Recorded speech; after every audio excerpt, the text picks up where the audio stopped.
My name is Tim Lees-Murray. I'm here from the UCL Global Citizenship Programme, and it's a real pleasure to be able to welcome you to tonight's event, Nous, sommes, citoyens, freedom of expression after Paris. It's also a great pleasure to be able to welcome the panel. We know that they weren't advertised in advance, that's slightly because we didn't know who all of them would be, but Saladin, who's chairing this evening, will introduce the panelists to you in a moment. We've organised this event. When I say we, that's Uta from the European Institute, Saladin and the Institute of Human Rights, Global Citizenship, and also warmly supported by the Grand Challenge of Intercultural Interaction.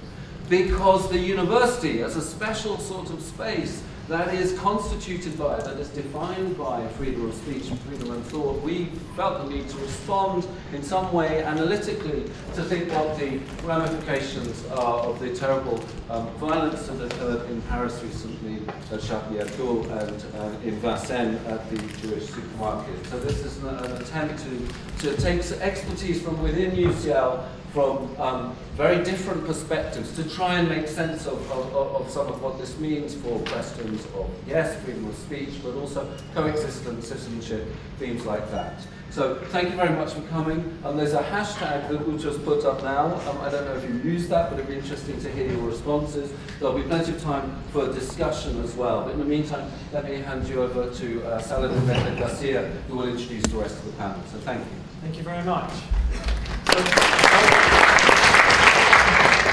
You'll get a chance to applaud them in a moment when I say who they are. Let me just begin by saying a few words very quickly. I'll explain how we're going to proceed. So I'll introduce the panel in a moment. I'll get them to answer a question each to get us going. And soon after that, I will try and get audience interaction as soon as possible. I want this to be as much as possible about the panel and the audience interacting rather than us just telling you the truth from on high. That's not what we're here to do. It's quite important to note. Well, important to note. I should point out something. So today in UNC Chapel Hill in the United States, a 46-year-old man shot 3 Muslim students dead, and it was found that on his Facebook site he had posted the following words before doing so: "When it comes to insults, your religion started this, not me. If your religion kept its big mouth shut, so would I." In memory of people who have suffered intolerance and oppression, as well as those who have suffered the repression of their freedom of expression rights, I want to remind you of a figure from UCL, not Jeremy Bentham, everybody knows him. I want to remind you of someone called Stuart Hampshire. Stuart Hampshire was a professor of philosophy here in the 70s. And he was one of the founding members and leading lights in the organization called Index on Censorship. And one of the things he wrote at that time, and 25 years after it was founded in order to mark the celebration of its 25-year anniversary, was that Index on Censorship, what its role was in fighting for freedom of expression, was what he called the embarrassment of tyrants. It was to be used, this struggle, to embarrass oppression and repression by powerful people. One of the issues that has arisen in the Charlie Hebdo, after the Charlie Hebdo events, after the murder of 17 people in early January, has been whether, in fact, freedom of expression in that context is about embarrassing tyrants, or whether it's about goading and baiting a minority. This is one of the arguments we've heard. We've heard the slogans on the news. We've heard people talking about freedom of speech being a right, but then lots very quickly after saying, but it's not an absolute right, there are limits. We've heard people talking about rights having to be accompanied by responsibilities, but then quickly afterwards saying, but that doesn't mean that people should die because they have failed in those responsibilities. And there is a lot of confusion, maybe one would say murk, about the subject matter. And hopefully our panel will enlighten us further with regard to these issues and how they confront each other. Currently, France seems to be undergoing a very difficult time in terms of finding its identity in relation to freedom of expression. We hear stories of 8-year-old children being taken in for questioning because they mention the Charlie Hebdo attacks in class. as part of an insult. We hear, for example, the famous case of Dieudonné Mbala, who put on his Facebook page after the events equivalent words to "I am" or "I feel like Charlie Koulibaly," Koulibaly being one of the Koulibaly being one of the attackers, in fact the attacker in the Jewish supermarket, and then he'd been taken into custody for doing what is described under French law as apologizing for terrorism or defending terrorism. We hear of people. Another case being of a case of a cartoonist who drew a cartoon which depicted someone holding Charlie Hebdo, the magazine, with bullets passing through it, with the caption, well, I'm not going to use the exact word in French, but it's Charlie, it's rubbish, right? Meaning it's rubbish as a defense against bullets. This person was arrested, but it chimed with, or it was reflecting a previous Charlie Hebdo cover in which somebody from the Muslim Brotherhood in Egypt, people who had been murdered, was holding up the Quran, and it said, the Quran, it's rubbish. I won't use the exact word that was used. So, we are privileged to have a distinguished set of speakers here, the ideal speakers to discuss this question, and the ideal moment to discuss it, which is a little bit after the time that it happened in order to engage in reflection. Let me introduce them to you. First of all, Professor Philippe Mallière. His specialities, he's based at UCL, and his specialities are in French politics, political parties, and especially the French Socialist Party, the Sarkozy presidency, and in fact, the study of what's called, I never knew this existed, Sarkozyism, political ideologies, citizenship, religion, and laïcité, which no doubt he will explain, which is an important part of this puzzle, as well as French social movements, France and the European Union, and the politics of collective memory. Next to him is Miriam Hunter-Henning, who's based in the Faculty of Laws at UCL. She is currently the co-director of the Institute for Global Law. She's a fellow of the Comité Français des Droits Internationaux Privés in Paris, as well as a fellow of the British Association of Comparative Law, and also a member of the Franco-British Lawyers Association. And her main interests are comparative law, family law, law and religion, private international law, and bioethics. Her work addresses the implications of human rights in the private sphere, especially the challenges posed to the legal theory of conflict of laws and to traditional concepts of the family law. She has done a great deal of research in the area of the regulation of religion.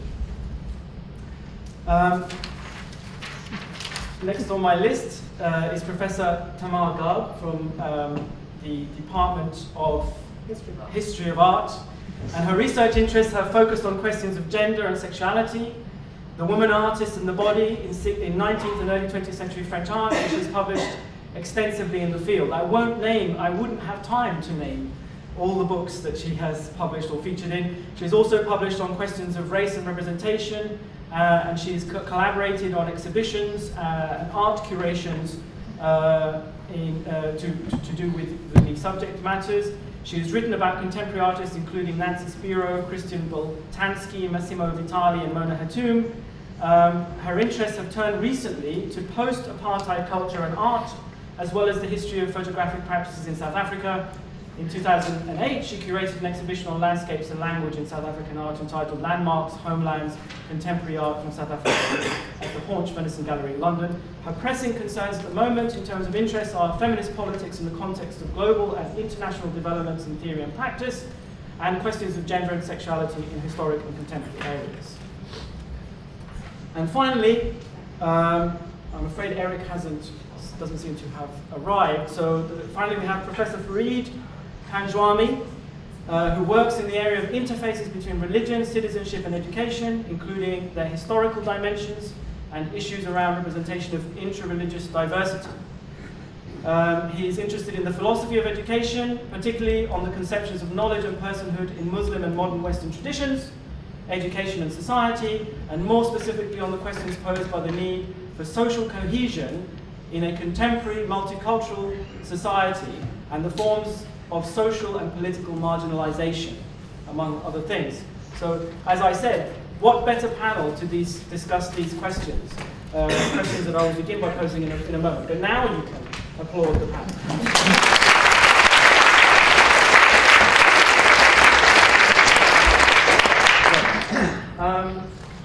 So let me find my notes because I did make some. Okay, so I'll start by asking Philippe. I did mention the word laïcité. Perhaps in order to help the audience with some background, for those who are not aware of the French legal, cultural, constitutional context, what would you say is the special role of secularism in French history, current French society as it emerges from French history, I guess, and especially as it relates to the question that Charlie posed, which is the question of satire? Right. Thank you very much, Saladin. Good evening, everyone. I'm not going to give you a kind of lecture on laïcité, since you're giving me only 3 minutes, and I'm not sure this is really entirely pertinent to do that in this framework. I think really laïcité, in a nutshell, is following the law of 1905, which was voted in France. France is a republic, that's the nature of the regime, and that's a laic regime. France is not Catholic officially, it's laic, which means state on the one hand and religions, all religions are separated. There's no inclusion, no integration of religions of any kind in the state, in the government, in public sector workers have a duty to be neutral with regards to religions, hence the imperative of not wearing any, for instance, any ostentatious, so-called ostentatious religious signs. But that stops there, theoretically, because this imposition only applies to people working for the state government. French people at large, citizens, anyone going to France and living there, ought to be free to live their religion, to worship whatever they want, and also free not to believe, of course. And that, but of course, and I'll leave the point of laïcité there to make a couple of other points. Laïcité and the law of 1905 has been subject over the past years to a number of conflicting interpretations. There are those on the one hand who, I believe, this is my opinion, but some might disagree with me, are faithful to the 1905 law, which is very liberal-minded. That is essentially, let's separate the church and the state.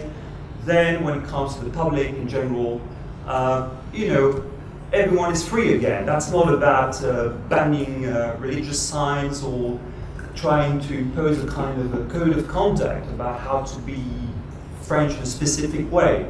That shouldn't be the case. But there are other people who are saying, and that's part of our debate following in the aftermath of Charlie Hebdo, are saying, well, yes, you know, all this happened because clearly, laïcité, we've had an interpretation which was too loose, too liberal, too lax in a way. We need really to make sure that all religious manifestations, and I'm taking here the most extreme interpretation, should be banned from the public space. What is the public space? Philosophers here. This is a very vague notion. But you can see the sort of the route we're taking here. So the point I'd like to make, in line with this point about laïcité, I think one of the consequences is that there is a tradition in France of, I would say, militant anti-clericalism, which I haven't found myself since I've been in this country, Britain. Of course, there are people who dislike religions in Britain like anywhere else, but what you can't find, notably, this is a tradition which is part of the French left. The French left dislikes profoundly religions.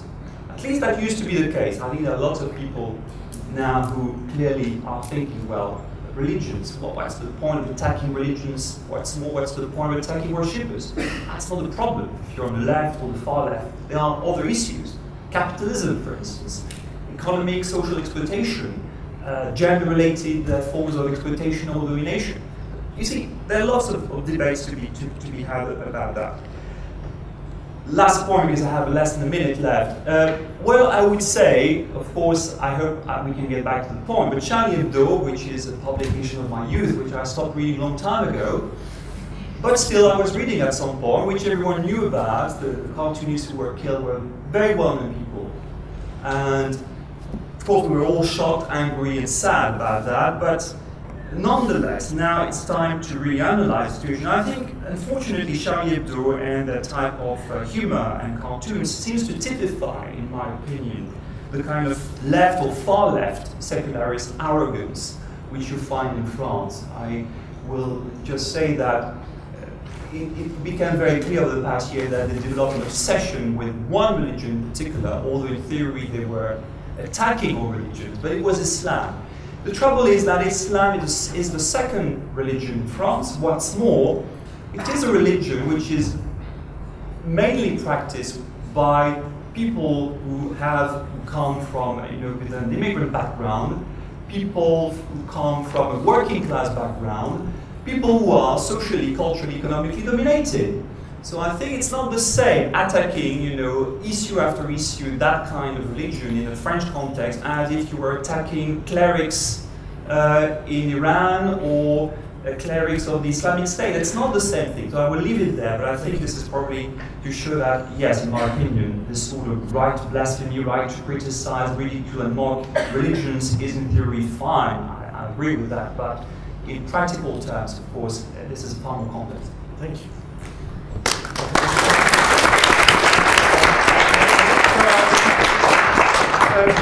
Miriam, who, as I've explained, works on the regulation of religion, the right to religious freedom, in fact, and human rights generally. So maybe if you could lay out the position in terms of the situation in France with regard to freedom of religion and that right in the Constitution. Thank you, Saladin, and thank you to Untitled Chapter and the European Institute for organising this event. The position in relation to freedom of religion is linked, of course, to the conception of laicity, which has just been laid out. But what I found striking in the post-Charlie Hebdo debates is the analogy with the debates surrounding the burqa ban, so the more extreme, distorting view of laicity. I think that both cases display a rather reductive conception of law. Law seems to be reduced in both cases to be the mirror of social expectations. So this is a broader theoretical point about what law is all about. Should it be more than the reflection of social norms? In the Charlie Hebdo debates, often the argument was made that law should reflect the expectation of a minority group, the Muslims, whereas in the context of burqa ban, it was the expectations of the majority, the sense of discomfort against the burqa that was relied upon. Both cases rather display a reductive analysis of the symbol or the cartoon at stake. And this is, I think, contrary to the European Court of Human Rights, which has suggested in a case against Hungary, for example, that it will be against Article 10 of the Convention, Article 10 protecting freedom of expression, to ban symbols or drawings because merely on the basis of the perceptions of the audience alone, because it will often be too crude to reduce those particular religious symbols to one meaning. Of course, the burqa debates and the Charlie Hebdo debate also raised tricky questions about the relationships between secular institutions and religion. And in the context of the burqa debates, it was quite interesting to see how the French state gradually got drawn into discussions of religious scholastics when it tried to justify the ban on the burqa by saying that it wasn't really a religious requirement, and to have interpretation of the Quran in the French Parliament was unusual. In the post-Charlie Hebdo debates, you have at times an argument that legal norms should align to some extent to religious norms. It goes beyond this problematic, I would submit, entanglement of law and religion, qualifications have been called upon free speech in the context of Charlie Hebdo for more secular reasons, for the sake of public order or out of concerns for equality. But it is not clear, of course, whether the best way to keep peace is to muzzle speakers and cartoonists rather than their opponents. As for equality, actually French law, much more than English law in the text of the law at least, takes into account substantive equality concerns. But the question is whether an attack on a religion amounts to an attack on the believers. Thank you very much.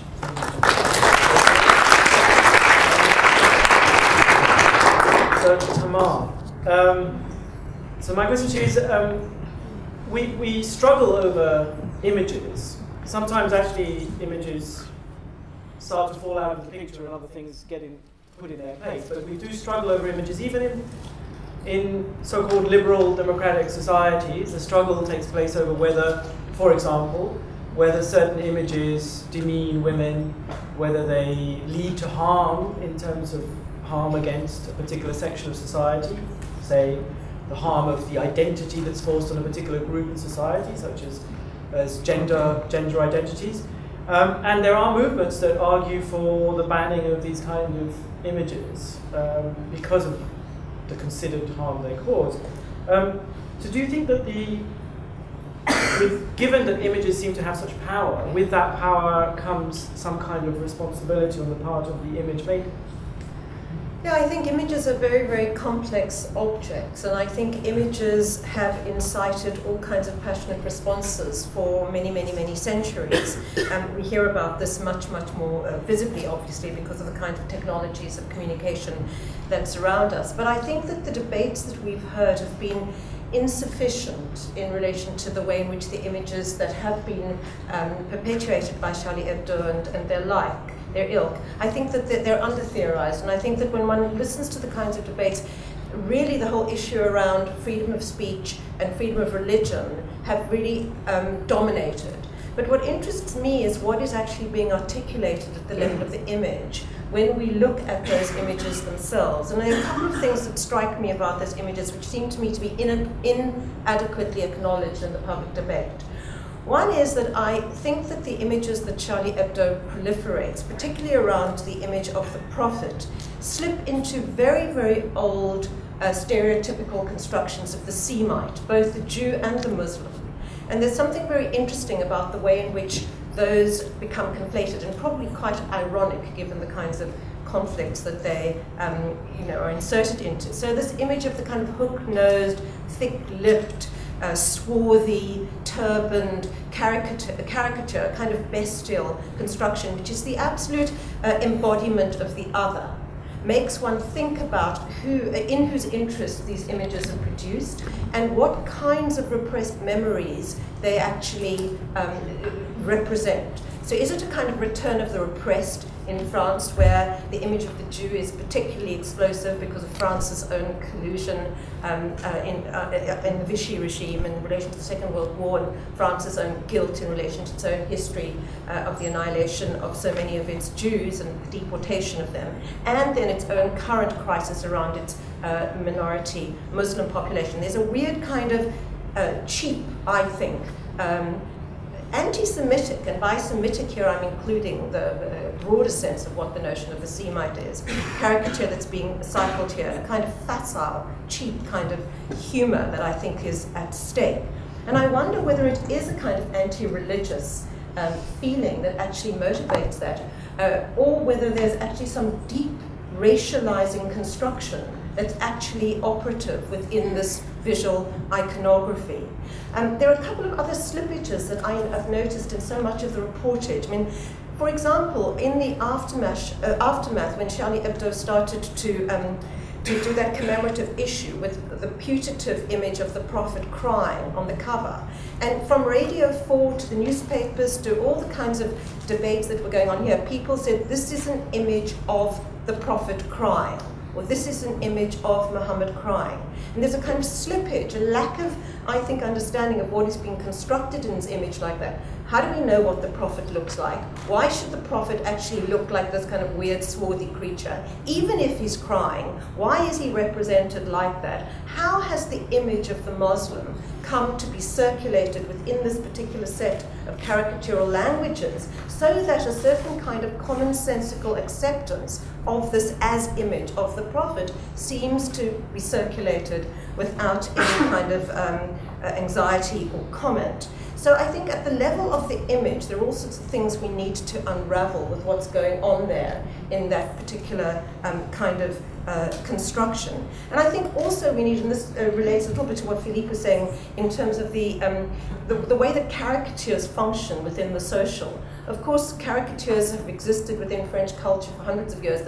Many of them were banned. There have been very, very harsh censorship laws in France in the 19th century. Throughout the 19th century and earlier, the censorship laws are much less extreme now, of course, in the 20th century. But I think one has to look at who the target of caricature is and whether caricatures work in the interest of the powerful or whether they work against the interests of the dispossessed. So it seems to me that the context of caricature is absolutely vital. One can't just think of some kind of abstract notion of caricatures and freedom of speech has to be defended. And when it is a racializing construction, which I think is really what is at stake there, within the context of Islamophobia in Europe today, then I think we are talking about hate speech. And I think that that's really something we need to open up to question. Thank you very much.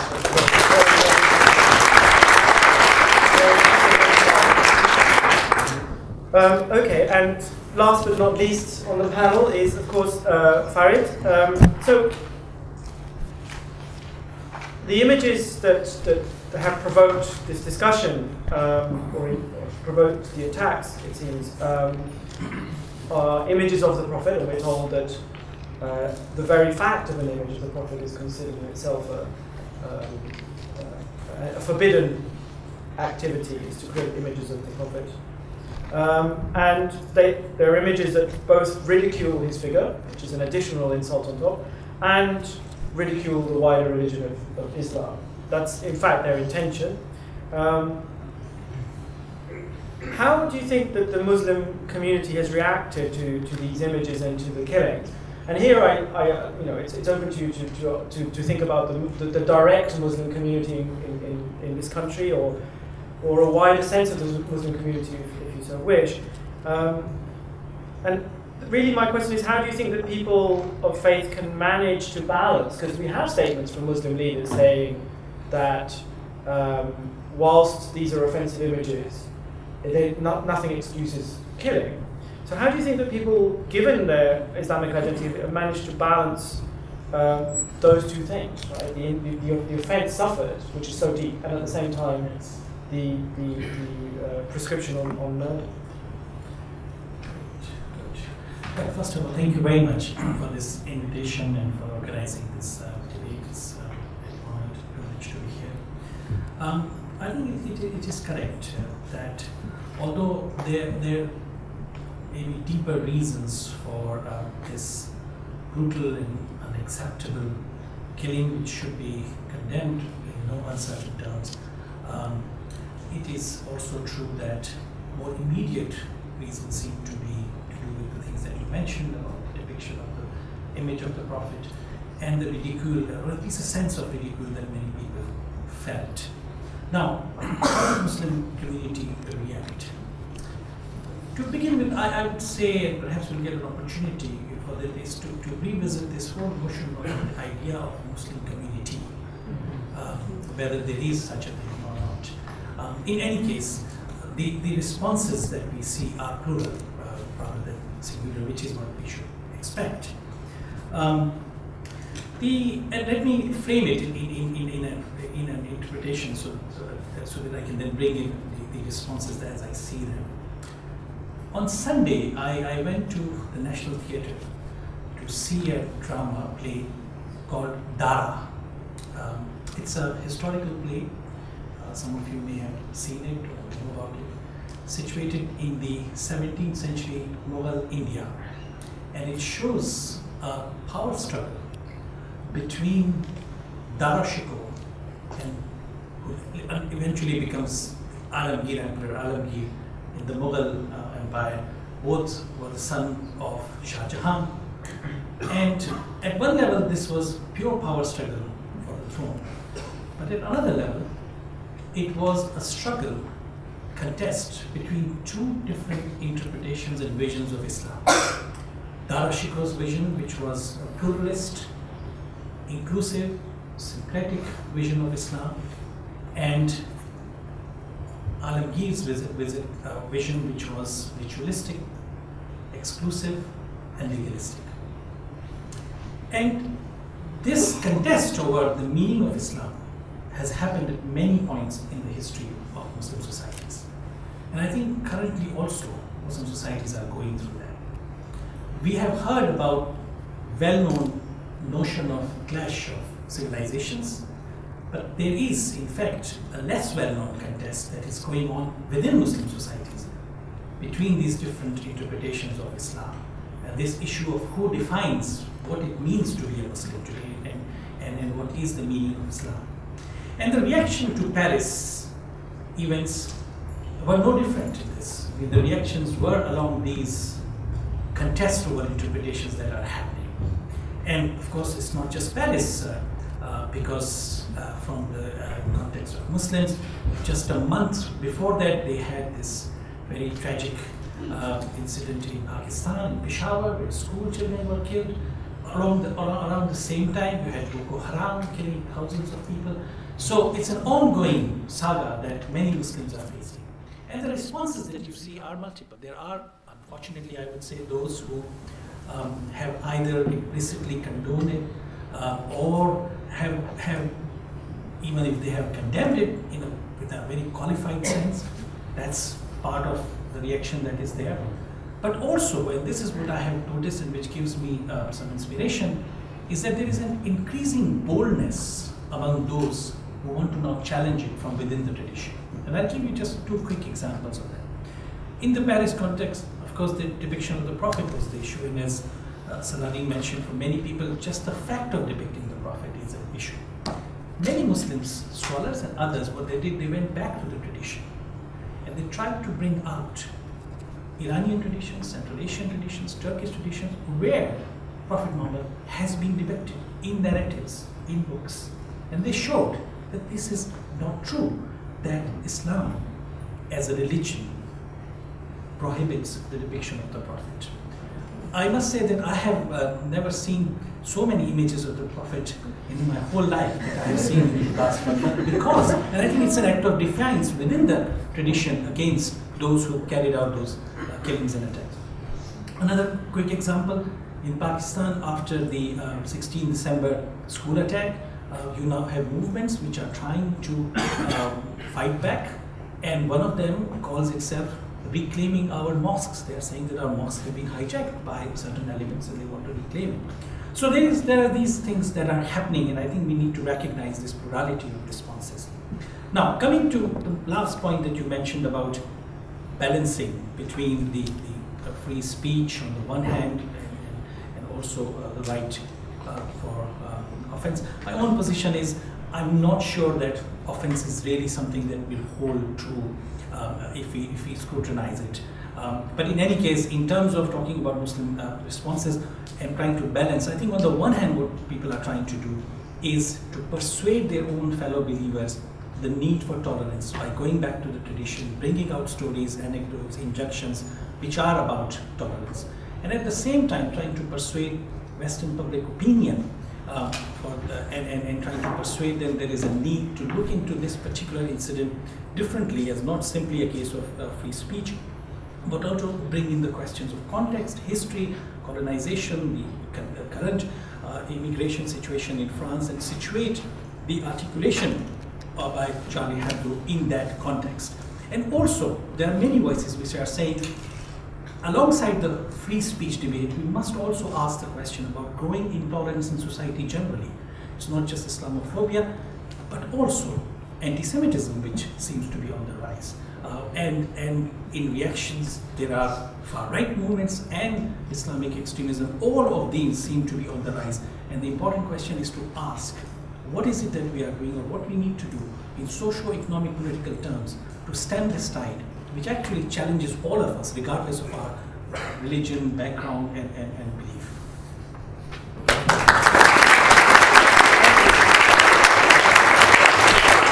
Thank you very much for the insights. Okay, so I will, in a second, open it up. One thing I wanted to mention in passing because of things that the panel have said. So, on the 25th of January, there was a release of a statement by European Jewish leaders, together with a host of EU heads of state and government. There's the organization that they were kind of umbrellaed under, or were at least motivated by, was the European Council on Tolerance and Reconciliation. And what they were proposing is a new set of Europe-wide laws that would ban certain things. There's a lot of banning going on. And these included, of course, intolerance, the obvious things resulting from the Hebdo situation, racism, anti-Semitism as a specific crime. But then they moved on to say, female genital mutilation, of course. And then they included banning the burqa and public defamation of ethnic, cultural, and religious groups, which those last two are an interesting sort of angle. They were for or against banning the burqa? I don't understand. I think the group was proposing that the burqa there should be bans against the burqa in various places as a form of repression. Part of the motivation was that by these leaders was that the idea was that something had to be done about the current situation in order to resolve it. So the question is whether these measures are one of the correct responses or not, perhaps, and we should think about that. So I'll open it to the audience now.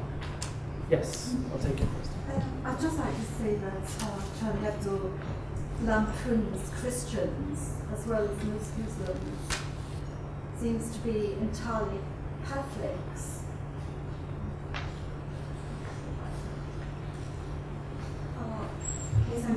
I'd just like to say Charlie Hebdo lampoons Christians as well as Muslims, apparently entirely Catholics, because probably all French Protestants were killed on something.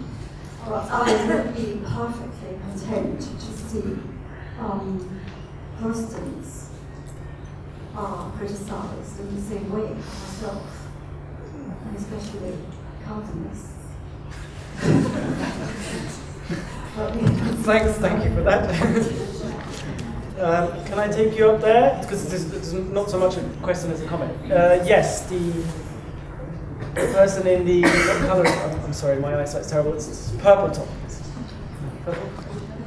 I was wondering if either of you could both shed light and maybe personally comment on what some have called either a double standard or a really problematic legal fine line between France's criminalization of hate speech, including anti-Semitic hate speech, and yet their non-criminalization of blasphemy. How do you feel about this framework? What alternatives do you propose? And to what extent would you blame laïcité for leaving this kind of legal void? Thank you very much. Would you like to have a go? Well, I'll try. In the absence of Eric, but I'll ask for support. I think France is not alone in there's a general trend in Europe in the abolition of blasphemy laws. But France, you're right, is in a rather unique position of not having had blasphemy laws at all.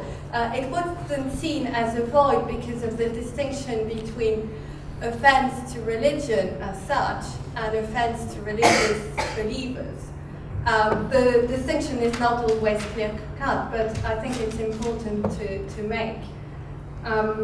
And the comment about Muslims and other religions, I think that if we adopt substantive equality angle and we say that the cartoons should be prohibited because if seen in context, actually they could reinforce stigma and prejudices against an already vulnerable group. And then it will be difficult to extend the argument in favor of other religions unless we consider that all religious believers are prejudiced in France, which is harder to make.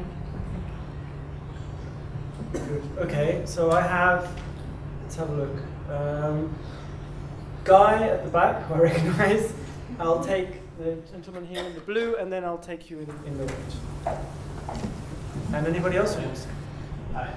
So one dimension to this that I thought would be worth bringing up is that it strikes me that the most serious threat to free speech as a result of this is the anti-terrorism measures that are being rushed through by our own parliament. It's especially personal to us as a university here, given the prevent strategy that Theresa May is putting into counter-terrorism and security bill, which may stop a lot of campus debates and activism from happening. Already you're seeing like debates around Palestine and so on being scrutinised by security. I just thought maybe you could address some of the free speech issues around the backlash that's happening. I think beforehand I should make a point about the sort of the French mocking, notably a segment of the French population, Charlie Hebdo people, notably mocking Catholicism, Christianity to start with.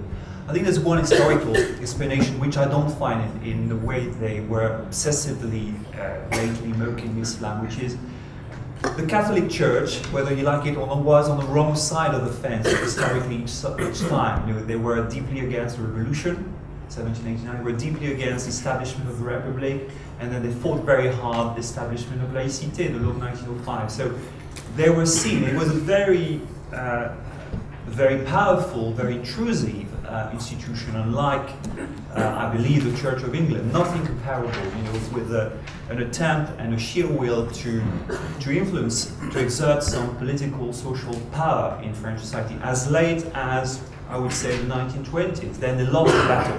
So that explains why, in certain segments, you know, there's this strong anti-clericalism, and historically it is very much targeted at Christianity or Catholic Church.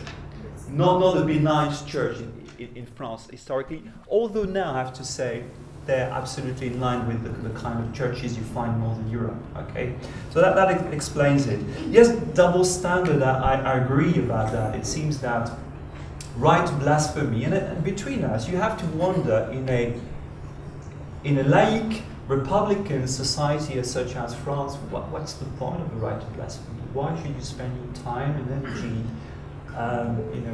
attacking religion? I'm not talking, I'm not saying attacking certain people or institutional clerics, people who are harmful. That I agree, and that's the reason why I'm against the ban on blasphemy. I think there should be theoretically a right to do that. But I think it's again a question of context, social political context.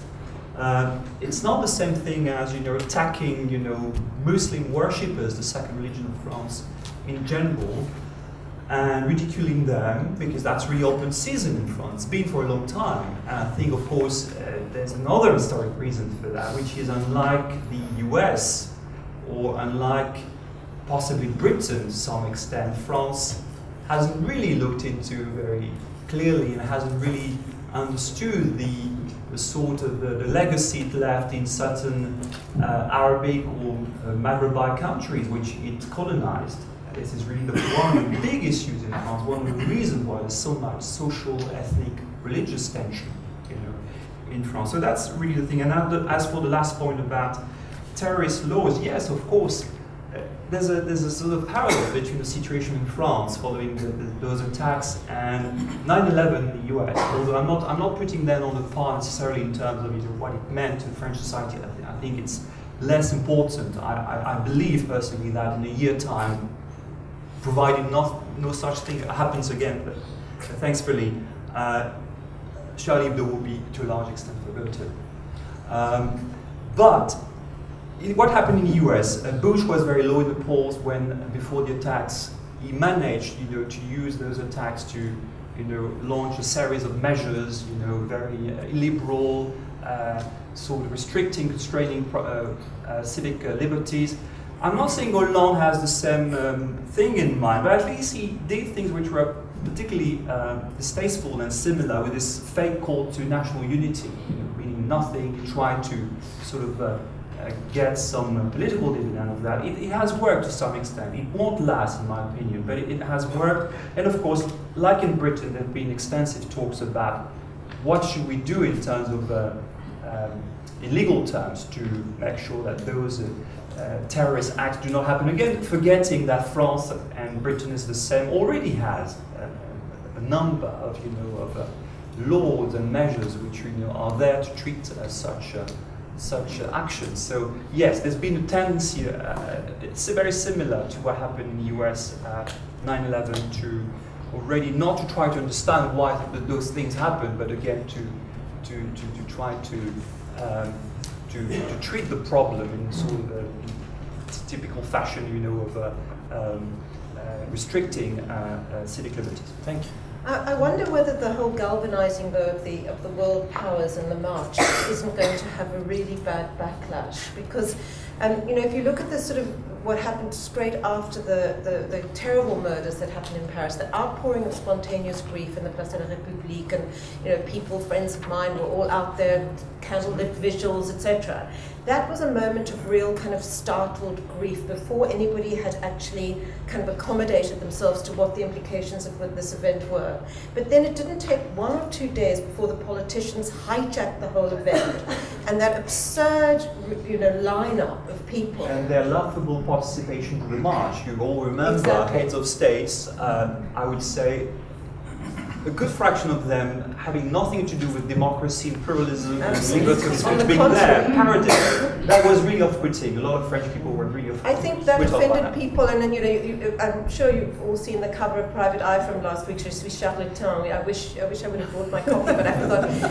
Because there they all were, Netanyahu pushing the poor president of Mali out of the way, and everybody else shuffling for position, and at the same time, as you say, all these new repressive laws that are coming in all over the world. So I think that was a kind of weird political miscalculation, because, except for maybe those who are the most gullible, how can one believe in the rhetoric of free speech after that kind of really, really naked political manipulation of a human tragedy that had just occurred, and a criminal act?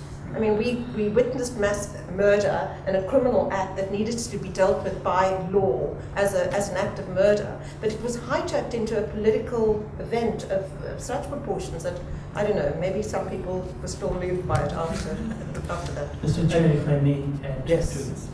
I think on this issue of free speech, I completely agree with the point made there and the references made by the panel. I think we perhaps need to enlarge our spectrum there, and to not be cornered into thinking that the only threat to free speech is either because of the extremists or through the reaction in the form of terror laws or anti-terror laws, but also some other developments that we can observe in society. One of them is the increasing surveillance systems that are there in society. Snowden is a good example to quote here, and how our own privacies and liberties are eroded through these processes, but also the economic measures and the erosion of the welfare net, or the social security as it was originally called, and its impact, because it creates insecurity, it takes away from people this sense that even if I lose my job or there are certain things that are there for my children, for my family, and therefore I can have the courage to speak up. I think we need to put the context of free speech in the larger societal and the state laws, not just about economics, but also about economics and the surveillance. Thank you. I'll let Miriam come quickly in on that, and then I'll take another question. Yes, just very quickly, I'd like to add to this very important point about the preventive measures that are coming into place through counter-terrorist legislation. I think that's the important bit, the important aspect that should be kept in the rhetoric of free speech. I think there is something to retain, which is that in law, free speech will be limited once the speech has occurred, so that the context can be assessed. So it will be repressive after the event. But what is happening now on both sides is to try to preempt speech altogether, whether it's through counter-terrorist measures. So I've just seen, for instance, in the bill currently discussed that childminders and nursery staff are to alert authorities, English local authorities, of the possibility of toddlers being at risk of radicalization. It's actually in the bill. But on the other side, political correctness is also very efficient in a worrying way at preventing free speech. And we saw a few years ago the Redfern case, which is the case of the bus driver who had joined the BNP. He was dismissed for joining the BNP. I think there is a problem, first a contradiction in law in allowing a party and then dismissing its members for joining it. But also, it was purely preventive. The driver had not actually uttered a word. I think we need to remember the dangers of self-censorship as well. Excellent, thank you very much.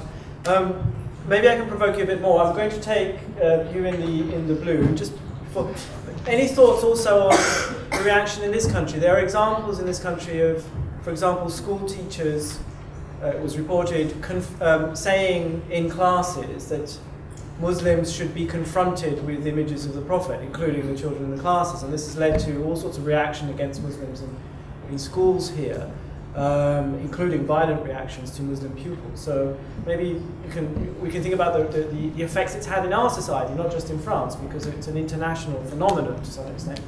By coincidence, Salazar, I was just going to say something about the effects. Okay, so I'm sorry to preempt you. First of all, particularly with relation to the question, on freedom of expression inside UCL, be quite direct. Can anyone else remember 2003 when we were going to invade Iraq, and the then provost, I think it was Sir Derek Roberts, I'm not absolutely sure on that, said that lecturers should not discuss Iraq in classes, which was quite difficult for me because that week I was doing Russia's foreign policy in the Middle East. And so I think other my colleagues also ignored that sort of instruction. But there is a precedent which we must, as colleagues and through the UCU, we must absolutely fight against. And in relation to the discussions that we have in our seminars, I mean, this isn't just something that affects politics teachers, it affects all kinds of other subjects. So we should encourage discussion of unpopular opinions. We should encourage Muslims to say what they think, whether it's about Palestine or Al-Qaeda or whatever. We should encourage them to say this in their classes without rushing to the police or to the departmental duty to report them. And we should equally encourage people to support UKIP to come out and say what they think about immigration. The Labour Party policy of trying to hide immigration issues under the carpet for a decade has clearly, totally failed, and we've got to confront these issues and talk about them. However, my main point, I may Saladin, was just provoked by you and by the previous speaker, if I may, to take up Philippe Manier's question about the differences between the French left being against religion and the British left. You said you didn't really find this here in the UK, this anti-religious feeling. Can I suggest that it's partly from what you're suggesting, that we do think in Britain, because we are pragmatists, basically, we want to solve problems. And so we do think, if we're fighting a hospital closure or any department closure or a road closure, we don't care if the person we're struggling together with on our side is a Muslim or a Catholic. And intellectually, one has to admit that one of the best defenders of Marxism, working at British University at the moment, Terry Eagleton, the book Was Marx Really Right or Was That Effect? Why Marx Was Right. He's a practicing Catholic. He extends his belief in God to a belief in some of the rather wilder Marxist tenets. But the other thing, I think, why the British left doesn't... I'm finishing off. This is my last question. Sorry. Saladin, I'm sorry. You've been very tolerant, but you did sort of provoke me. Sorry, it's my fault, yes. Well, the last...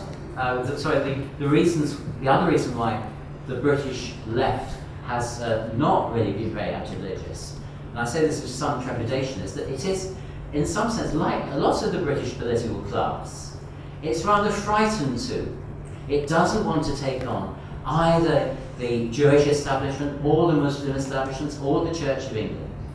Politicians standing for local councils or for members of parliament, they have to take account of local interests. And so a particular example I would suggest is that of faith schools.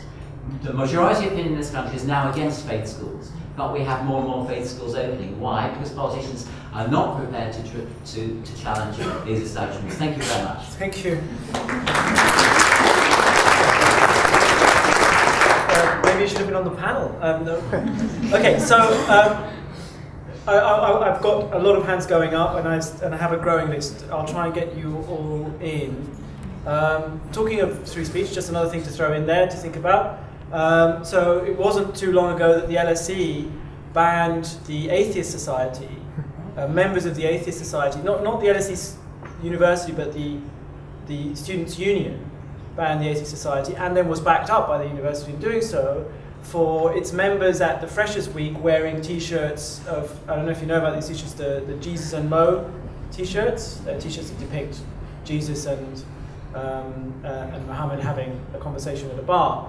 And this was done on the basis of tolerance. So sometimes tolerance is used in order to shut down expression and discussion in those cases. Okay, so I have next the lady in the red, then the gentleman in the denim jacket, and then I have the person there with the hand up, and then the person in the back. So that's 4 in a row. So in the description for this panel, there was a mention of freedom of expression, freedom from violence, freedom from faith, and three values that tie and enable us together as citizens. And you say that there is a need to debate these values. My question, why is freedom of expression the be-all and end-all of our societies? Like, why isn't the following like a value? So say fostering a safe environment for all of its citizens, whether they are all of them being all white and non-white, and not condoning racist imagery, not celebrating racist imagery. We're in the 21st century, and we are basically celebrating racist imagery. And I say racist and not Islamophobic for a specific reason, because people are racialized as Muslim. You see that in anti-attacks against Sikh people, you see attacks against people with just brown skin who may not be Muslim at all. And so people are racialized as Muslims in these publications, such as Charlie and in the wider society. And the fact that racism is condoned and is seen as freedom of speech, I find very troubling. Thank you very much. I just want to say, because of course I think that's absolutely what's going on here in these caricatures, which is what I tried to say at the beginning, that there's a racialized construction of people who are Muslims, which is what the problem is. And we all know that 1.5 billion people in the world are Muslims, and they come from many cultures and many languages, and they look in many different ways, but there is one ossified, racialized construction of Islam, which serves as a kind of shorthand. That's what stereotype does. And you're absolutely right to point that out. And I think the same is true of the Jew, frankly. They're two sides of the same coin. If you look at the way in which Charlie Hebdo, not only Charlie Hebdo, circulates images of the Jew, I mean, this is a particular kind of, heinous caricature whose history we know. So I think that you're absolutely right, and this is about racialization and about a kind of misunderstanding of the multiplicity and the diversity, as we've heard about, that comes from these different communities. And I also completely agree that we need safe environments, and I think that's what the rule of law is about. The rule of law should ensure that we have safe environments. But at the same time, we have to find a space within those safe environments to allow difference to flourish and not to be intimidated by a new kind of religious consensus. So it's a really, really delicate balance between providing the safe environments within which people can follow their own faiths, at the same time as not allowing a kind of racializing hate speech to permeate, and also providing a safe environment in which secular values can flourish. So I am not one for believing that blasphemy laws should be brought back into existence. I think that the laws against racial hatred are the ones that protect citizens and human beings, and that's what we need to fight for. Thank you very much. Philippe wanted to answer. Yes. Thank you for your comments. I think the situation in France is a bit more complex because I gave you to start with a kind of historical background about the left being anti-clerical. It's more complex. Well, personally, as a French citizen, I happen to be an atheist. I'm on the left, but I profoundly dislike this constant bashing of worshippers, religions, notably minority religions such as Islam, which is really, as I say, the main target. Profoundly, it's unhelpful. It doesn't have any purpose. I think that Charlie Hebdo got it wrong in the end. That, of course, doesn't justify the horrible crimes which were committed. But there was something very wrong. There are lots of people in France on the left, atheists, who think the same. So there's an issue. What's more, you realize now that the issue of laicity, that's why the different interpretations are so important. You find now more and more people on the right, the far right, notably Mrs. Le Pen, who are now using laicity. They were never concerned with laicity. They fought it very hard for decades, the far right and the right. But suddenly they love laicity. Why? Because they're hoping by using laicity, this very intolerant interpretation of laicity, where no religious sign of public sphere to target the Muslims and coerce them and really reduce some of their freedom of expressions, notably the hijab and the rest. Okay, so that's really it's an interesting way of the terms of the debate have tremendously moved and shifted over the past 20 years in France. There's a kind of, I would call it a militant republicanism. Everyone is Republican in France. Doesn't mean anything. Really, no, everyone is Republican.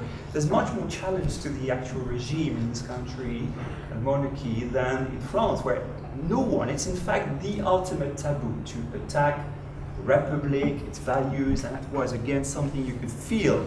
And laicity, of course, immediately in the aftermath of the killing, all the politicians were talking about, we have to revive our Republican values and laicity, but in the end, it's empty rhetoric. Because, of course, if you don't tackle the roots of the socio-economic problems which created those monsters and killed, by the way, it's very similar to what happened in London bombing, when the British, we realized that those who committed those crimes were British-born, okay? Of course, of foreign origin. It's exactly the same in France. Two originally from Algeria, and the one from Mali. And of course, and just last point, because the Prime Minister, Manuel Valls, who belonged to the right wing of Socialist Party, not a guy really to talk about multiculturalism and have much time for Islam, but he said something very interesting 2 weeks after the crimes. He said, France has become an apartheid, social, geographical, cultural apartheid. Very interesting. He was criticized on the left and right for saying so. I think it's not really the right word. I would say, I think it would have been more accurate to say, well, the situation of ethnic religious minorities in France are not very dissimilar to the way black people are treated in the USA. Of course, he didn't say so. That would have been more helpful today, because really the problem is there. We're talking about social housing segregation. Remember the riots taking place in France in 2005 and 2007. They were very situated in the suburbs, where you find that population, with very poor housing, no career opportunities, poor schooling, and so on and so forth. This is really the issue. Some people have tried to make the point and launch a discussion on that, but of course, the mainstream politicians, center-left, center-right, are resisting it, because of course it's like opening the Pandora box. Thank you. Guy in the denim jacket. My question is linked a bit to your previous comment. So Is that microphone working? I can't hear well. Can you hear me? Still not really.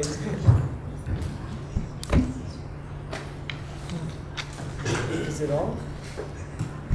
Now, sounds like no. Can you shout? Oh, that's better. That's better. Thank you. Yes.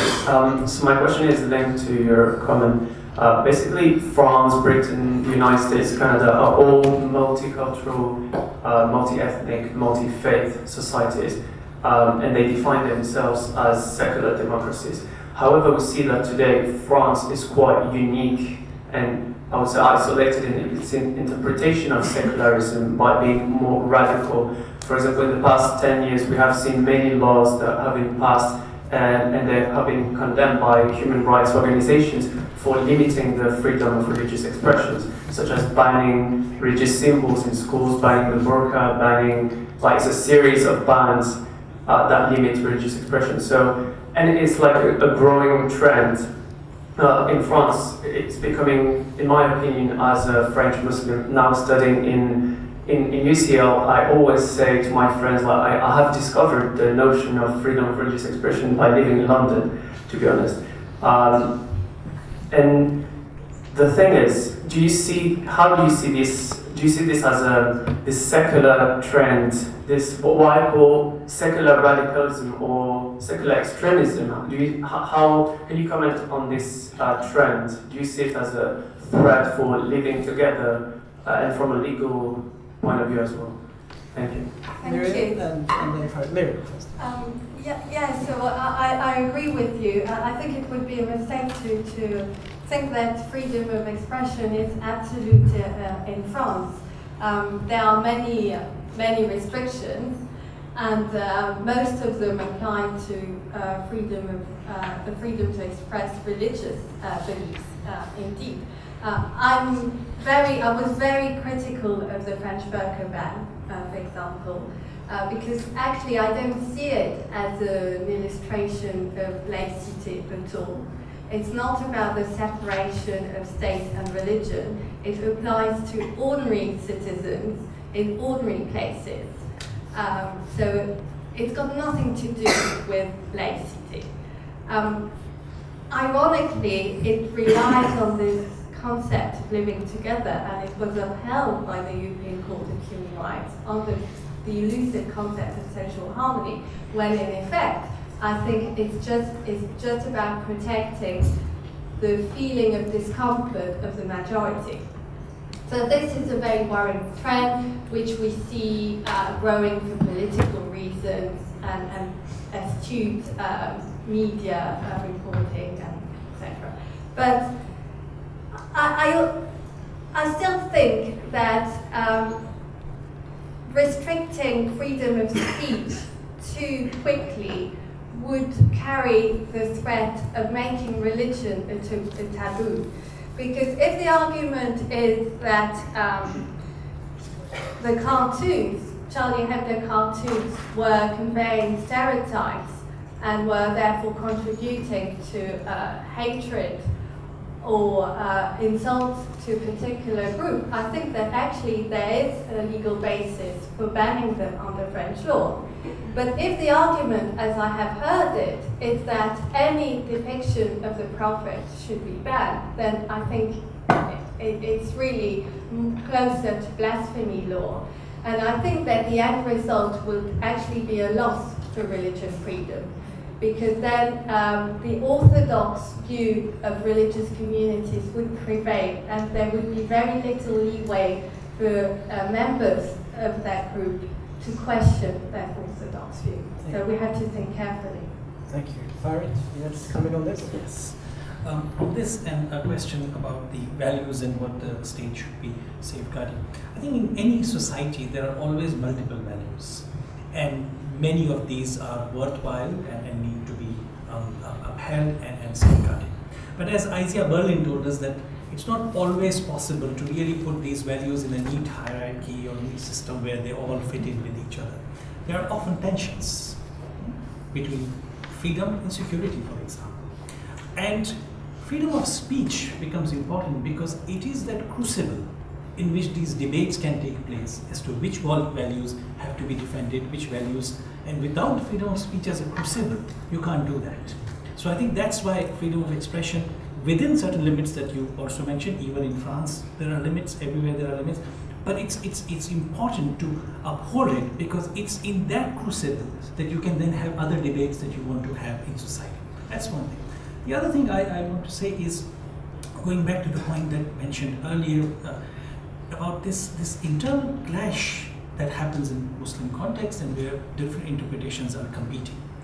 Now, these interpretations, because they are interpretations and they are about matters which cannot be resolved empirically, about God, about hereafter, about many other things, there is no way that one interpretation will objectively win over the other. Yeah? There will always be different interpretations. What then happens is, under certain socio-economic contexts, certain interpretations at certain times become more attractive than others.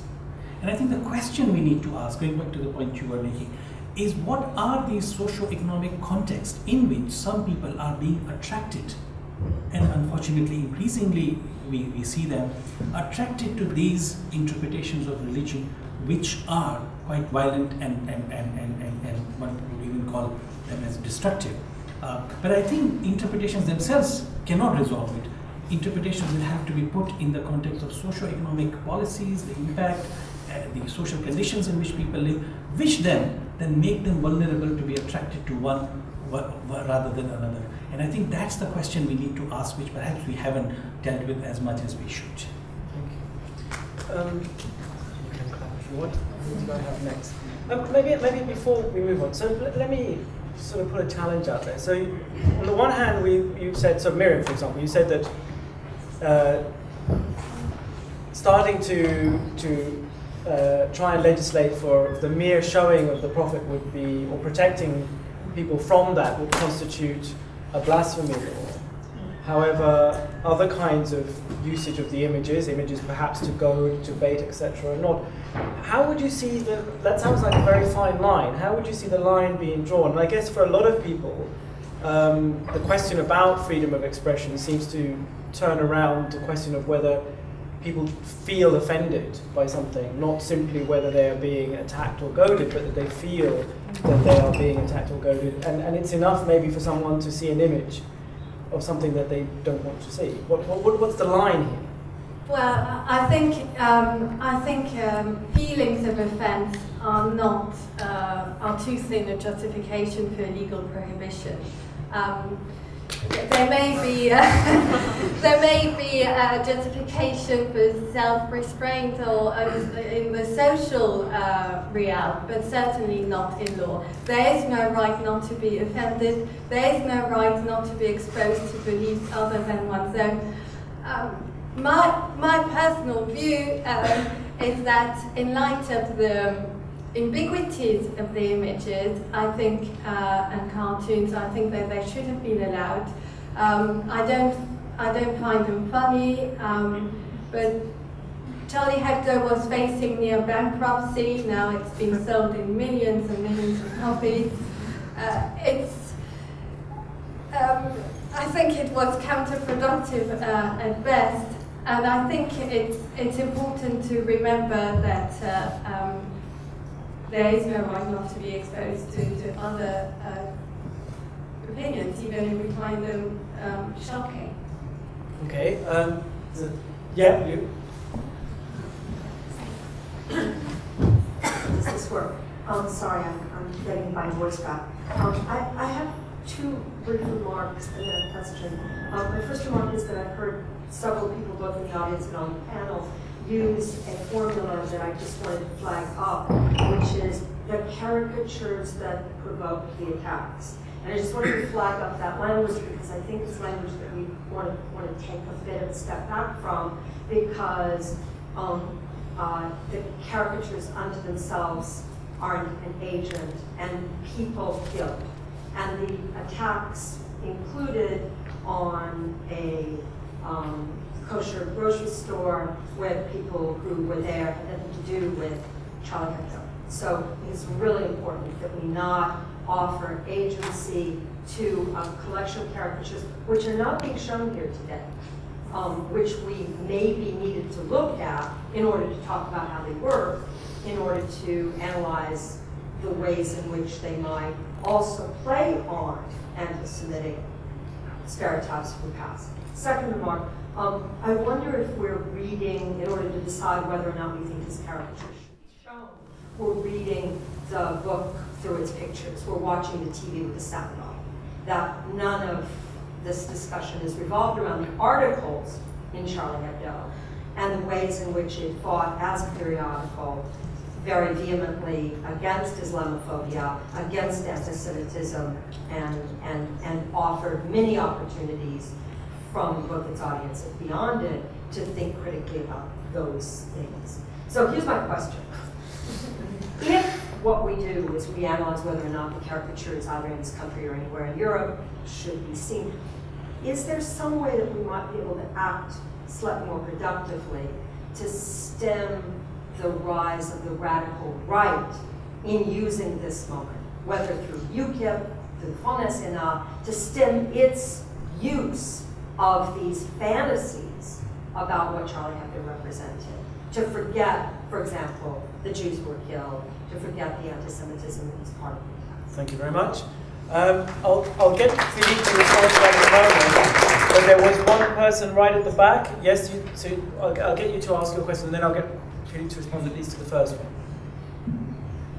Hi, I really wanted to make a comment, really, in relation to the caricatures, obviously. It all comes down to that, where do you draw the line between, you know, offense made to believers and offense meant in blasphemy, offense made to religion. And I just want to say that after the march took place that you were talking about, you know, with all of the leaders of the world getting together and sort of like showing that, yes, they were for freedom of expression, never mind. It came to our attention that there was in Israel, there was a picture of the march where the figure of Angela Merkel had been removed because she was a woman and she was marching with the other heads of state. And I just want to say that, I mean, it just made me think, because I'm thinking, if we respect everybody's beliefs and we are not supposed to sort of attack those beliefs through caricature, then, or if we were to respect, you know, everybody's beliefs, then we wouldn't see any head of state in French periodicals, journals. I mean, sorry, I'm not making very clear, but. Thank you. I think we've kind of got the point of the question, which is it's still a line drawing issue, I guess. I'll get Philippe to respond first, and then tomorrow. Jan, in light of what we've discussed so far about the cartoons, their impact, I think were those crimes justified? Of course not. They were absolutely hateful, horrific crimes, and that explains the reaction of the whole nation, whatever the background, everyone united, saying essentially one thing. It wasn't about safeguarding, supporting the Republic and its alleged values, but it was more, we want to live together peacefully. That was very simple. That's why it worked so fine. It was the biggest ever demonstration taking place in France. Good. I was in London, but it was not. I was there the first time. This said, there is a link between the crime, those heinous crimes, and the cartoons. You can't deny that, you know. And I can tell you, because I had met and I knew Charles, who was assassinated, the editor-in-chief, and he knew very well. He told me that he knew that could happen. In fact, they were all very, very tense, as you can imagine. They were under police protection, you know, day and night. And a lot of people I heard who knew them were, in a way, of course, horrified, but at the same time, they were a bit surprised that it hadn't happened earlier. See, that there was something about it which was a bit some kind of fatality. So it's not about passing judgment; it's about the link is there. That doesn't mean that they should have, we shouldn't offend. I think the right to blasphemy offending is right. Again, but that's more complex. We've been all saying it all along, which is depends on the context. Were they doing the right thing? I think some cartoons were very funny. I think Charlie Hebdo, when they started, there are different periods. Maybe if you're interested later on, you may ask a question about that. But I used to read it in the early 1980s, so that really brings back a long time ago as a young man, as a student. Then it stopped for 10 years. The first episode, the first period of Charlie Hebdo, they were actually very funny. They were because they were really targeting head-on the powerful, the rich, the cynics, all the people who make the life of ordinary people difficult. It's just after, in the 1919, with the relaunch, under the editorship of this man who is now running Radio France, Philippe Val, who initially was a stand-up comedian, following notably the 9/11 attacks, this man, who came from the far left as well, there was a complete shift. Today he's in fact a newcomer, a French newcomer. But that explains sort of distortion of the line. Some followed suit, and instead of targeting, because yes, there are double standards in France. France Inter, I think. Yeah, Radio France, the whole thing. Yeah, the umbrella of all the radios of the public service, the equivalent of the BBC. There are double standards in one sense. I'm going to say why it is fair. I think there's one religion which you can't really criticize and attack. It's Judaism, and rightly so. We've been there. 1930s, this collaborationist French state arresting and sending French Jews to the extermination camp. There is a law, 1990 Guessel law, named after a French MP, where you can't, trying to tackle the problem of Shoah deniers, those who say that the Shoah never existed. It's a crime in France. You get prosecuted immediately. It's difficult. So Charlie Hebdo were very, very careful about not offending too much, and rightly so again. But the trouble is, why, double standards, why would it be impossible to mock, deride and deny that the Shoah existed, which is again absolutely justified. But again, going so far with, it's constantly or largely depicting, the prophet as a terrorist or as a kind, the most stereotypical representations of Jews, or this is what Edward Said called Orientalism. The fact that, it's the sort of neo-colonial vision of Islam, seen as a threat, as something which is backward, and that was where they made a mistake. So I'll leave it there. Thank you. Too long. Tamara? Yeah, just quick points. Of course, I mean, John, I take your points absolutely about the context within which the caricatures circulate, and I don't think anybody sees the caricatures as causes of anything, because the caricatures have to be read symptomatically within a broader context, which is a tinderbox. Yeah, because it's actually they're there within this context of explosive political antagonism, cultural hatred in some instances, and a real lack of social cohesion. So within that context, the broader social context, but also within the context, as we say rightly, their relationship to text within the actual publication, there are many, many readings that we could make. And of course, the whole event has been mobilized, as the person at the back said, by many, many different political groupings, including that very tiny little marginal right-wing ultra-Orthodox newspaper in Israel that airbrushed out all the women, ostensibly because of modesty. 3, I think there were. 3 women. So yeah, I mean, all of these things I think are really important and interesting. And I mean, one's interested. You hear the discourse of UKIP, for example. All of a sudden, they're also, Charlie Hebdo. All of them talking about, and all the things that get mobilized in relation to that. That now they're campaigning against the slaughter of halal or kosher meat, or now they're also against FGM. So we have to look at, what kinds of bedfellows these kinds of events produce. But another context that we haven't, and I know this might be explosive, but I want to just carry on.